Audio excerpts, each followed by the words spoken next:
Pablo en Filipenses 3:13 dice, hermanos, yo mismo no pretendo haberlo alcanzado todo, pero una cosa hago, olvidando ciertamente lo que está detrás, me estoy extendiendo a lo que está por delante.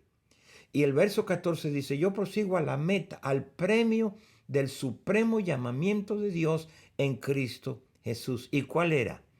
Vivir vida de acuerdo a la manera ordenada por Dios. ¿Cuál es esa meta? Ser igual a Cristo. Pasando por el proceso de la santificación para llegar a ser transformado. Y eso es lo que nosotros los cristianos, cuando nos convertimos al Señor, comenzamos a practicar la vida de santidad, comenzamos a practicar la vida de obediencia a Dios, comenzamos a serle fiel a Él. ¿Y cómo lo hacemos? Apartándonos de aquello que se practica en una perversa generación. Todo esto para entender la santificación. Nosotros entendemos que si somos creyentes, Cristo vive en nosotros y nosotros en Él. No es que Él está en nosotros como un baby, como estuvo en el vientre de María, pero Él está presente, su presencia está en cada creyente verdadero. Él está aquí y tenemos que darlo a conocer, tenemos que darlo a luz. Y ese es el llamado que Dios le va a presentar a la iglesia después que pase todo este asunto. Ahora yo tengo que dar a conocer a alguien que vive aquí adentro. Mire, Colosenses 3:11 dice, ahora no hay griego, no hay judío, no hay circuncisión ni incircuncisión, no hay bárbaro, ni excita, siervo ni libre, sino que Cristo ahora es el todo y en todo en nuestra vida. Es que ya no he de conocerlo porque yo creo en Él y lo leo en la Biblia y lo canto. No, es vivir también consciente que Él está aquí dentro de mí. Y eso es más comprometedor, porque si Él está aquí adentro, yo no lo puedo meter en algunos lugares por ahí donde Él no quiere estar. Yo no puedo sentarme a ver una película fonográfica donde Él no la quiere ver conmigo, ni yo con Él. Siempre uso esta ilustración. Entonces eso es más comprometedor. Vivir consciente de que Él es una realidad que está aquí adentro de nosotros. Colosenses 3:17 dice, si alguno destruye el templo de Dios, este cuerpo, Dios lo va a destruir a él, porque el templo de Dios, el cual sois vosotros, es santo. Por eso dice Pablo, ¿cómo va uno a unirse su cuerpo, a uno con el cuerpo de una ramera, de una prostituta, si Cristo vive acá adentro? ¿Qué nos dice así? Es imposible. La presencia de Dios trae consigo mismo su poder y ese poder trabaja en nosotros, lo cual es suficiente para que tú puedas crecer en santidad, pueda vencer el pecado, pueda vencer la vida que no es agradable a Dios. Ese poder está dentro de nosotros. Cuando pensamos acerca de un cristiano, pensemos de alguien que cree en Dios, cree en Él, en el Espíritu. Pero esto no es solo creer, pero entender que Él vive, radica y tiene residencia y tiene morada dentro de nosotros. Cristo dentro de nosotros, hermanos, Él busca expresarse desde adentro de una manera completa. Por eso Pablo dice en Gálatas 2:20 bien claro, con Cristo yo estoy juntamente crucificado. Ya no vivo yo, mas vive Cristo en mí. Y lo que ahora yo vivo, lo vivo en la carne, lo vivo en la fe de aquel que me amó y se entregó a sí mismo por mí. En otras palabras, mi vivir es ser. No puedo vivir separado de Él porque está aquí. Él está en mí y yo estoy en Él, dice la Biblia. Entonces, hermanos, Pablo dijo, para mí el vivir ahora es Cristo y el morir es ganancia. Y el domingo te voy a hablar de algo muy interesante. El morir es ganancia para nosotros. En realidad, yo no muero, ni voy a morir. Tú no mueres, ni vas a morir. Mira, ni en el converso, ni el no creyente, él no muere. Lo que muere es el cuerpo donde nosotros vivíamos. Pero nosotros seguimos viviendo. Y es muy desafiante lo que te voy a hablar el domingo. Porque yo no muero, nadie muere, pero lo que muere es el cuerpo. Y el cuerpo está así en un ataúd, no oye, no ve, no habla, no anda, no se puede expresar, no hace nada. Porque quien vivía dentro ya no está. Pero eso no deja dicho que no está viviendo. Y vamos a hablar a dónde está esa persona. Porque solo hay dos lugares donde va a vivir. Y no por unos años, para siempre. Y esto hay que pensarlo. Y en este proceso, aquel que es poderoso para hacer todas las cosas mucho más abundante de lo que pedimos o entendemos, según el poder, dice, actúa. Ese es el problema, que trabaja en nosotros. Pero hermanos, al salir de nuestras casas, después que pase eso, nos vamos a dar cuenta de muchos cristianos que ese poder parece que no actúa. Ese Cristo que está ahí parece que está muerto, no puede hablar. Hay un poder que actúa en nosotros que me ayuda a vivir una vida santa. Y Pablo dijo, todo lo puedo en Cristo que me fortalece. Cuando dijo todo, incluía el vivir la vida de santidad. Así que entendemos el trabajo de Dios de elegirnos en la eternidad pasada, el trabajo de Dios en este tiempo presente, que primero la justificación, el trabajo de Dios es en el futuro, la glorificación. Pero entre la justificación y la glorificación está el proceso por el cual tú y yo estamos pasando. Ahora que ya somos santos, tenemos ahora que pasar por el proceso de la santificación que está entre la justificación y la glorificación. Y estas son cosas que no se enseñaban, cosas doctrinales. El proceso hasta que colguemos los tenis será de la santificación. Todo este tiempo, aún como cristianos, estamos tratando de mantenernos puros, limpios, sin mancha, sin pecado. Fallamos, pecamos, pero ya no por profesión, ya no por hábito, ya no por costumbre. Pecamos porque estamos encarcelados en este cuerpo humano, que es lo que todo el mundo dice. Bueno, usted sabe, yo, hermano, es que somos humanos. Usted reconoce que este cuerpo. Por eso Cristo viene a hacer una obra adentro de nosotros. Y Él está separándonos del pecado y somos hechos en este proceso conforme a Cristo. Porque ahora somos hijos de Dios, pero todavía no se ha manifestado lo que habremos de ser cuando lleguemos a ese proceso completo. Este es un trabajo, lo repito, que Dios está haciendo con nosotros. Ahora, no con los falsos cristianos. Es un trabajo que está sucediendo por medio de la palabra de Dios. Con aquellos, en Juan creo capítulo 17, versos 17 dice, no solo con su palabra, pero en oración Dios lo está haciendo, en relación, en adoración, comunión, en intimidad por el Espíritu. Él está haciendo ese trabajo de la santificación. Jesús dijo que por la palabra de Dios Él comienza este proceso. Primera de Pedro 1:23 nos habla de una simiente. Siendo renacido no de simiente corrupta, ya entendemos eso, no de la de Adán, sino de una incorruptible, que esa viene de Dios por la palabra que pone la semilla. Somos nosotros concebimos la palabra, somos preñados por la palabra. Toda carne es como la hierba y toda gloria del hombre como la flor de la hierba. La hierba se seca y la flor se cae.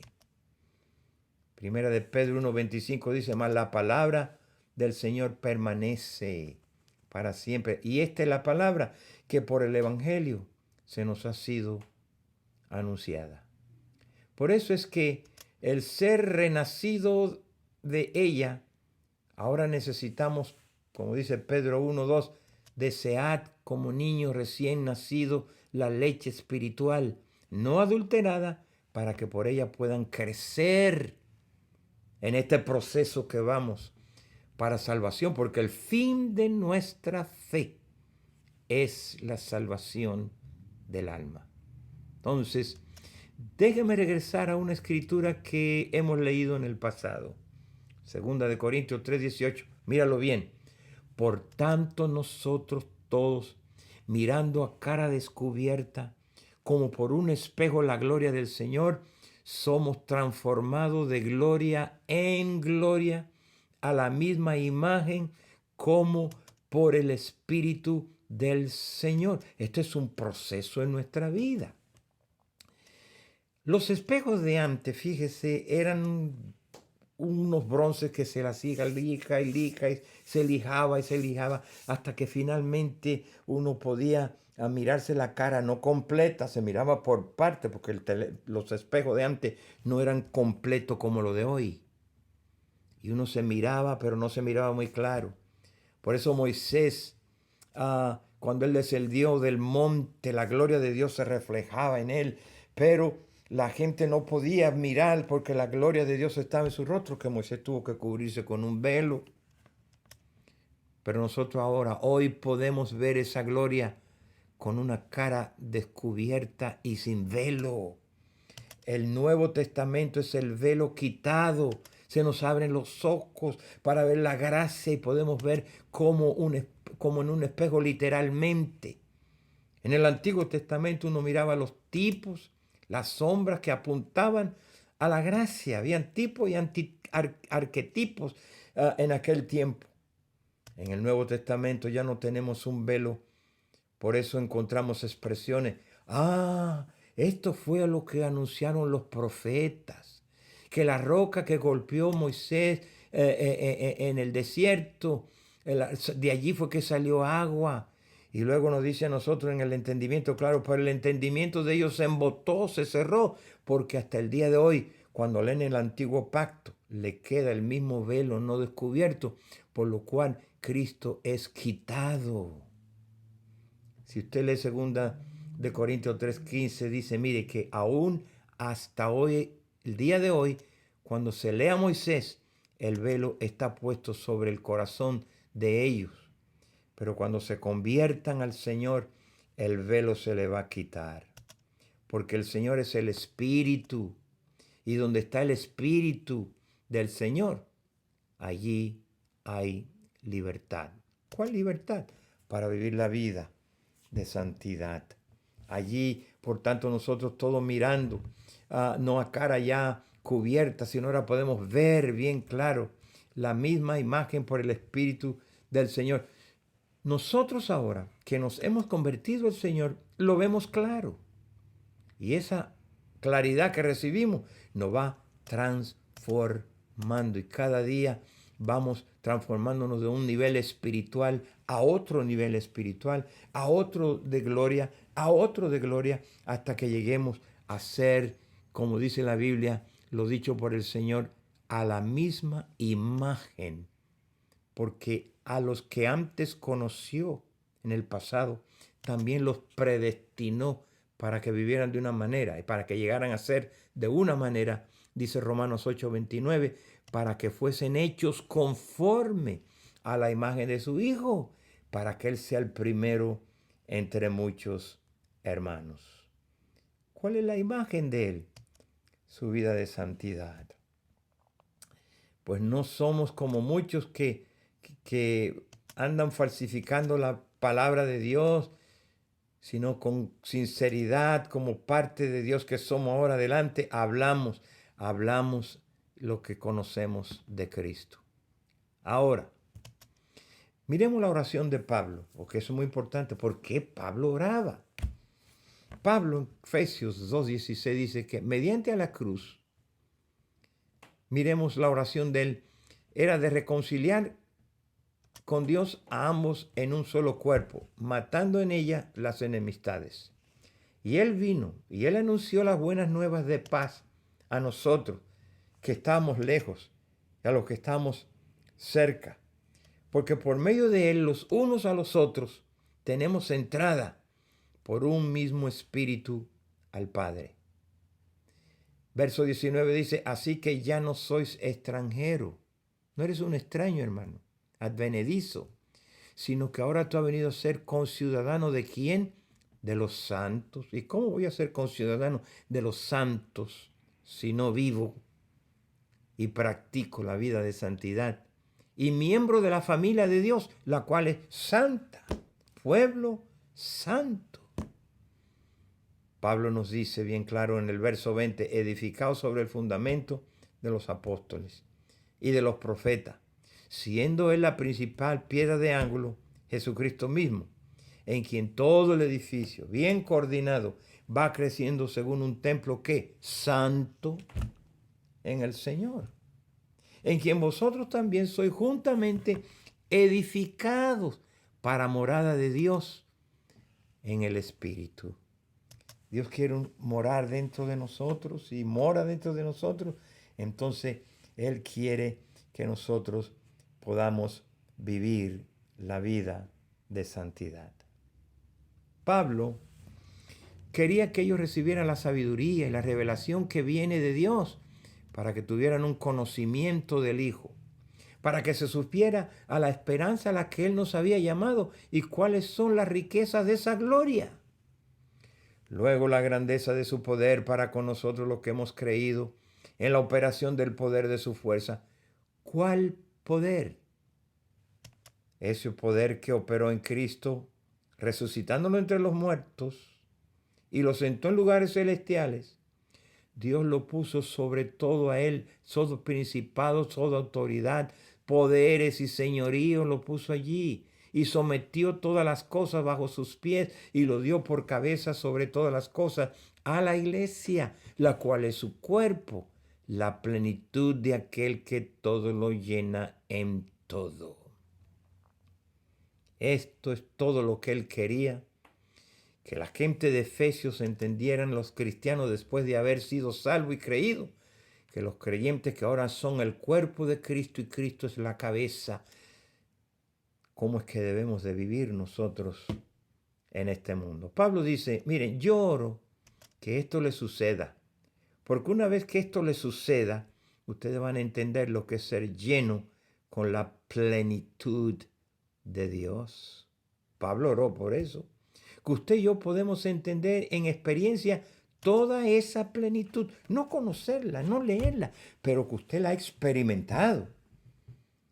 Como en estos tiempos donde vamos a experimentar que Cristo está aquí con nosotros, que no está en las cuatro paredes, en el templo donde nos reunimos los domingos, no es ahí. Es más, si Él está en el templo, si Él está allí, es porque nosotros lo traemos la presencia de Él al templo, al edificio donde nos reunimos. Por eso Él está ahí. Él no puede estar ahí. ¿Cómo viene Él al templo? ¿Cómo entra Él?